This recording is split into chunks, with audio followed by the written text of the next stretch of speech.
It's August 1st, 2011, and just another update on this palm stump slash trunk that I transplanted to my garden here in February. And this was the one that was growing in town at Grace Point and was sitting there for 3 years and doing nothing because it was transplanted improperly and dug out at the wrong time. Well, actually at the right time of the year, but it wasn't watered before it was dug out. They didn't use transplanter liquid, and they just dumped it into a dry hole and then backfilled it and never really watered enough. So the palm just sat there doing nothing for 3 years and declined. So they got sick and tired of looking at it at Grace Point with all the other beautiful palms around. So they phoned me up and they said I can take it if I want it. If not, they're going to trash it. So I stopped by one day after work. I dug it out and I threw it in the back of my wife's Honda Fit. So what I did when I got it here, I cut 3 inches off the trunk immediately because that usually forces out new growth because there's still life in this palm. So this would be pretty much a full frond here, and this would be a full frond, and this would be a full frond. You can see they're only like part fronds because I cut the trunk and they were in there when I cut it.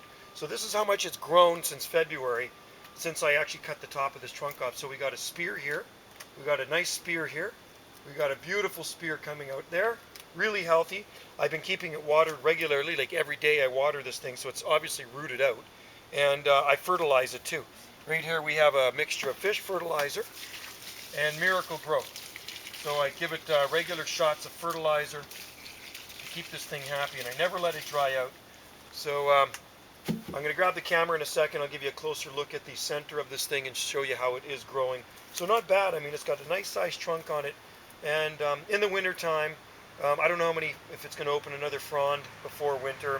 Maybe these two may open up, and then I will protect the crown a little bit just because it's the first year transplanted into this spot. I don't want it to, if it is slightly weakened, I don't want it to perish if it is a cold winter.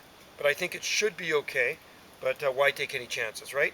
So I'll grab that camera and I'll show you a closer look at the spears, and I'll point it with my knife here so you can see what I'm talking about.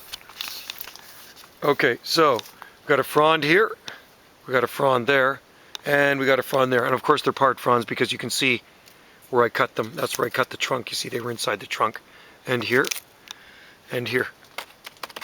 So here's a spear here, and a spear here. And there may be another one coming down as well from inside. So anyway, it's doing very well and I'm pleased with it, and that's what it looks like today. So I mean, to buy a palm that size, you're going to pay a fair bit of money with a trunk that of that much height already. So next year it should look like a pretty decent palm tree. I may end up moving it from that spot again, so this is kind of like the Palm Hospital.